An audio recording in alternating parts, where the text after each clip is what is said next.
नमस्कार और सांख्य दर्शन पर हमारी इस श्रृंखला में आपका एक बार फिर से स्वागत है। आज हम 11वें विश्लेषण पर पहुंच चुके हैं, जहां हम एक बहुत ही गहरी और दिलचस्प अवधारणा को समझने की कोशिश करेंगे, जिसका नाम है अंतःकरण। जी हाँ, ये हमारा वो आंतरिक उपकरण है, वो मानसिक मशीनरी जो हमारे हर अनुभव, हर सोच को एक आकार देती है। तो चलिए आज इसके रहस्यों की परतों को खोलते हैं। आज की हमारी यात्रा का मार्ग कुछ इस तरह रहेगा।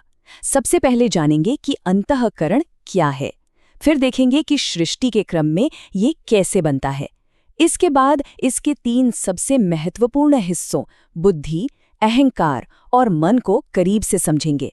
फिर जानेंगे कि ये सब मिलकर काम कैसे करते हैं और अंत में हम ये देखेंगे कि इस सारी जानकारी का सांख्य के सबसे बड़े लक्ष्य यानी कैवल्य या मुक्ति से क्या लेना देना है। तो चलिए शुरू करते हैं सबसे बुनियादी सवाल से। ये अंतःकरण आखिर है क्या?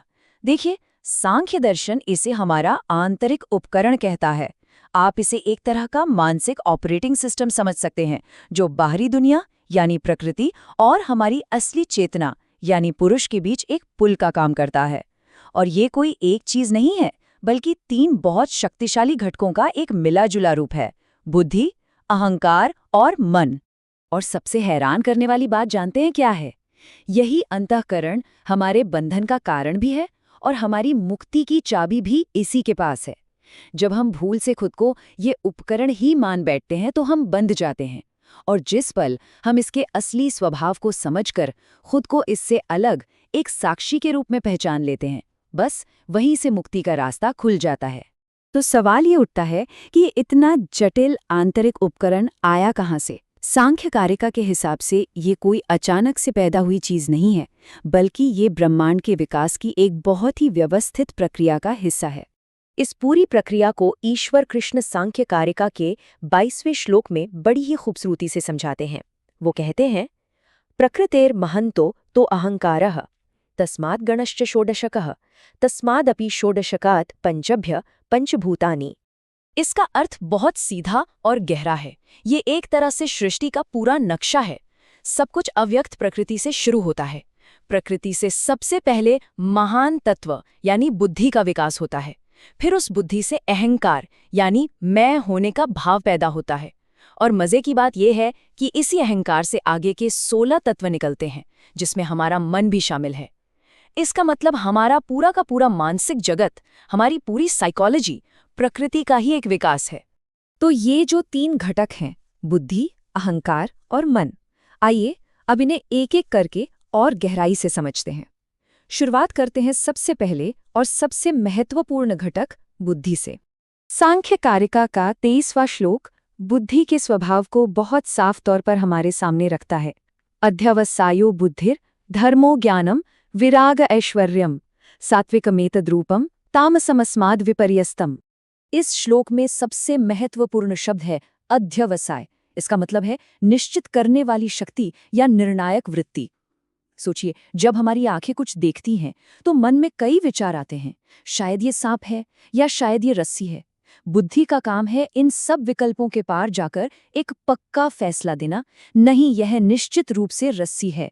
ये सिर्फ सोचना नहीं बल्कि जानना है, एक निर्णय पर पहुंचना है। और देखिए, बुद्धि सिर्फ एक बौद्धिक चीज नहीं है, इसका एक नैतिक पहलू भी है। यही कारिका हमें बताती है कि हमारी बुद्धि का स्वभाव 3 गुणों पर निर्भर करता है। जब उसमें सत्वगुण की प्रधानता होती है तो वही बुद्धि हमें धर्म, ज्ञान और वैराग्य की तरफ ले जाती है। लेकिन जब तमस गुण हावी हो जाता है तो वही बुद्धि हमें अधर्म, अज्ञान और मोह के जाल में फंसा देती है। बुद्धि के बाद दूसरा नंबर आता है अहंकार का, यानी मैं का भाव। कारिका 24 हमें बताती है कि ये कैसे काम करता है। अभिमानो हंकारस्तस्माद्विविध प्रवर्तते सर्ग एकादशकश्च गण तन्मात्र पंचकश्चैव। यहाँ एक बात समझना बहुत बहुत जरूरी है। सांख्य में अहंकार का मतलब घमंड या ईगो नहीं है। इसका शाब्दिक अर्थ है अभिमान, यानी किसी अनुभव को अपना मान लेना, मैं करने वाला हूँ का भाव। जैसे बुद्धि ने निर्णय दिया कि ये एक सुंदर फूल है, अहंकार तुरंत उस अनुभव पर अपना ठप्पा लगा देता है और कहता है मैं इसे देख रहा हूँ, ये मेरा अनुभव है। ये अहंकार ही है जो हमें एक अलग व्यक्ति होने का एहसास कराता है। तो ये मैंपन का भाव आगे क्या करता है? कारिका 25 इसका बड़ा ही अद्भुत जवाब देती है। यह बताती है कि कैसे गुणों के आधार पर अहंकार से ही बाकी की सृष्टि का विकास होता है। सात्विक एकादशकः प्रवर्तते वैकृताद् अहंकारात् भूतादेस्तन्मात्रः स तामस्तेजस्साधुभयम्। ये कमाल का है। देखिए, जब अहंकार सात्विक होता है तो उससे हमारी 11 इंद्रियां, 5 ज्ञानेंद्रियां, 5 कर्मेंद्रियां और मन उत्पन्न होती हैं।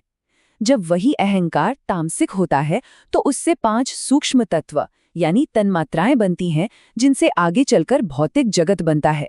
और जो राजसिक अहंकार है वो इन दोनों को सक्रिय करने वाली ऊर्जा या शक्ति है, यानी हमारी पूरी दुनिया आंतरिक और बाह्य इसी अहंकार से जन्म लेती है। और अब आते हैं अंतःकरण के तीसरे और सबसे चंचल हिस्से, मनस या मन पर। यह एक बहुत ही अनोखा तत्व है। जैसा कि कारिका 27 में बताया गया है, उभयात्मकमत्र मनः संकल्पकम इंद्रियम च साधर्म्यात् गुण परिणाम विशेषाण नानात्वम बाह्य भेदाश्च। यहाँ मन के लिए एक बड़ा प्यारा शब्द इस्तेमाल हुआ है, उभयात्मकम, यानी दोहरी प्रकृति वाला। ये एक रिले सेंटर की तरह है। एक तरफ ये बाहर की दुनिया से ज्ञानेंद्रियों के जरिए जानकारी लेता है और दूसरी तरफ ये कर्मेंद्रियों को काम करने का निर्देश देता है। इसका मुख्य काम है संकल्प, जिसका मतलब है सोचना, विचार करना, इच्छा करना, विकल्पों को तौलना। ये अंतःकरण का मैनेजर है जो सारे डेटा को प्रोसेस करता है और बुद्धि के पास फैसले के लिए भेजता है। अच्छा, तो हमने इन तीनों को अलग अलग तो समझ लिया, पर असली खेल तो तब है जब ये तीनों एक साथ मिलकर एक टीम की तरह काम करते हैं। तो चलिए देखते हैं कि ये प्रक्रिया होती कैसे है। कारिका 29 इन तीनों के अपने अपने खास काम यानी वृत्तियों को रेखांकित करती है। स्वालक्षणीयम वृत्तिस्त्रयस्य सैषा भवति असामान्या। सामान्यकरण वृत्तिः प्राणाद्या वायवः पंच। तो देखिए, हर किसी का अपना एक खास काम है जो कोई दूसरा नहीं कर सकता। बुद्धि का काम है निश्चय करना, अहंकार का काम है उस निश्चय को मेरा अनुभव बनाना यानी अभिमान करना, और मन का काम है संकल्प करना यानी सोचना विचारना। यह हजारों साल पहले दिया गया चेतना का एक ऐसा स्पष्ट मॉडल है जो आज भी हैरान कर देता है। लेकिन एक और दिलचस्प सवाल है, क्या ये प्रक्रिया एक के बाद एक होती है या एक साथ? कारिका 30 इसका भी जवाब देती है। युगपच्चतुष्टयस्य तु वृत्तिः क्रमशश्च निर्दिष्टा दृष्टे तथाप्यदृष्टे त्रयस्य तत्पूर्विका वृत्तिः। इसका मतलब है कि अनुभव की प्रक्रिया एक साथ यानी युगपत भी हो सकती है और एक क्रम में यानी क्रमशः भी हो सकती है। जैसे जब कोई अचानक तेज धमाका सुनता है तो सब कुछ एक पल में एक साथ हो जाता है, लेकिन जब कोई बैठकर किसी समस्या को सुलझा रहा होता है तो ये प्रक्रिया धीरे धीरे एक एक कदम करके आगे बढ़ती है। लेकिन दोनों ही हालतों में अंतःकरण ही अनुभव का केंद्र बना रहता है। अब सांख्य दर्शन एक बहुत ही सुंदर रूपक का इस्तेमाल करता है। ये हमारे आंतरिक उपकरण और बाहरी इंद्रियों के बीच के फर्क को समझाने के लिए है, और ये रूपक है द्वारपाल और दरवाजों का। कारिका 33 इन दोनों के बीच एक बहुत ही बुनियादी और महत्वपूर्ण अंतर बताती है। अंतःकरणम त्रिविधम दशधा बाह्यम त्रयस्य विषयाख्यम सांप्रतकालम बाह्यम त्रिकालमाभ्यंतरम करणम। ये फर्क मामूली नहीं, बहुत बड़ा है। हमारी जो 10 बाहरी इंद्रियां हैं वो सिर्फ वर्तमान काल में काम कर सकती हैं। आंखें वही देख सकती हैं जो अभी सामने है, कान वही सुन सकते हैं जो अभी कहा जा रहा है, लेकिन हमारा आंतरिक उपकरण, हमारा अंतःकरण समय की सीमाओं से परे है। वो भूतकाल की यादों में जा सकता है, वर्तमान का विश्लेषण कर सकता है और भविष्य की योजनाएं भी बना सकता है। और कारिका 35 इस द्वारपाल वाले रूपक को पूरा करती है। ये कहती है सांतःकरणा बुद्धिः सर्वं विषयम् अवगाहत यस्मात् तस्मात् त्रिविधम करणम द्वारि द्वाराणि शेषाणि। इसका मतलब बिल्कुल साफ है। हमारा 3 हिस्सों वाला अंतःकरण द्वारपाल है और हमारी 10 इंद्रियां सिर्फ दरवाजे हैं।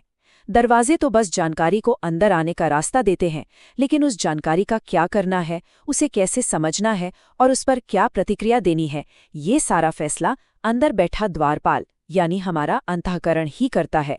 तो ठीक है, हमने ये सब क्यों समझा? इस पूरी जटिल मानसिक मशीनरी का इतना गहरा विश्लेषण करने का आखिर मकसद क्या है? यहीं हम अपनी चर्चा के अंतिम और सबसे जरूरी पड़ाव पर आते हैं, सांख्य का अंतिम लक्ष्य। और यहीं इस पूरी चर्चा का सार छिपा है, सबसे बड़ा रहस्योद्घाटन। ये पूरा का पूरा आंतरिक उपकरण, हमारी बुद्धि, हमारा अहंकार, हमारा मन, जिससे हम दिन रात मैं और मेरा कहकर चिपके रहते हैं, वो हम नहीं हैं। वो हमारी असली पहचान नहीं है। ये सिर्फ प्रकृति का एक बहुत ही सुंदर और जटिल उत्पाद है, एक मशीन है। ये पुरुष यानी हमारी असली साक्षी चेतना से पूरी तरह अलग, भिन्न और जड़ है। और ये हमें इस अंतिम और सबसे गहरे सवाल पर लाके छोड़ देता है, तो फिर असली मुक्ति क्या है?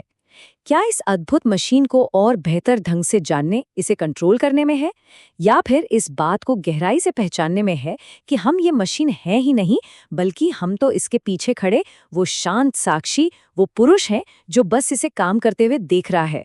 सांख्य का पूरा दर्शन इसी विवेक ज्ञान को जगाने का एक मार्ग है। हमारे साथ सांख्य दर्शन के इस गहरी यात्रा पर आने के लिए आपका बहुत बहुत धन्यवाद। अगर आपको ये विश्लेषण ज्ञानवर्धक लगा हो तो कृपया इस चर्चा को और लोगों तक पहुंचाने में हमारी मदद करें। इसे लाइक करें, अपने विचार कमेंट में साझा करें और इसे शेयर करें। और हाँ, आगे आने वाले ऐसे ही गहरे विश्लेषणों के लिए हमारे चैनल को सब्सक्राइब करना न भूलें।